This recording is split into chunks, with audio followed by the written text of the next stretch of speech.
തൃശൂരിൽ വസ്ത്രവ്യാപാര സ്ഥാപനത്തിൽ തീപിടുത്തം. ശക്തൻ നഗറിൽ പ്രവർത്തിക്കുന്ന സൂര്യ സിൽക്സിലാണ് തീപിടുത്തം ഉണ്ടായത്.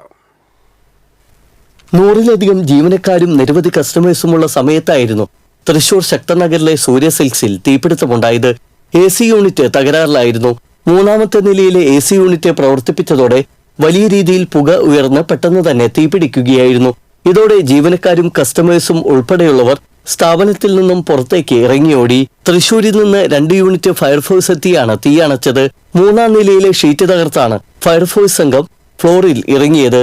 തീയണച്ചിട്ടും 1 മണിക്കൂറോളം നേരം സ്ഥാപനത്തിന്റെ 3 നിലകളിലും ബേസ്മെന്റ് ഫ്ലോറിലും പുകമയമായിരുന്നു. ഒടുവിൽ ഫയർഫോഴ്സ് ബ്ലോവർ ഉപയോഗിച്ച് പുക പുറത്തേക്ക് വലിച്ച് കളയുകയായിരുന്നു. ഫയർഫോഴ്സിന്റെ സമയോചിത ഇടപെടലിലൂടെ വസ്ത്രങ്ങളിലേക്ക് തീപടരാതെ നോക്കിയതിനാലാണ് വലിയ ദുരന്തം ഒഴിവായത്. തീപിടുത്തത്തിൽ AC യൂണിറ്റും വയറിങ്ങും ഉൾപ്പെടെ കത്തിനശിച്ചു. തീപിടുത്തം ശ്രദ്ധയിൽപ്പെട്ട ഉടൻ ജീവനക്കാർ ഉൾപ്പെടെയുള്ളവർ പുറത്തേക്കിറങ്ങി ഓടിയതിനാൽ ആളപായവും ഉണ്ടായില്ല. നാശനഷ്ടം കണക്കാക്കിയിട്ടില്ല. ഷോർട്ട് സർക്യൂട്ടാണ് അപകട കാരണമെന്നാണ് പ്രാഥമിക നിഗമനം. TCV news, Thrissur.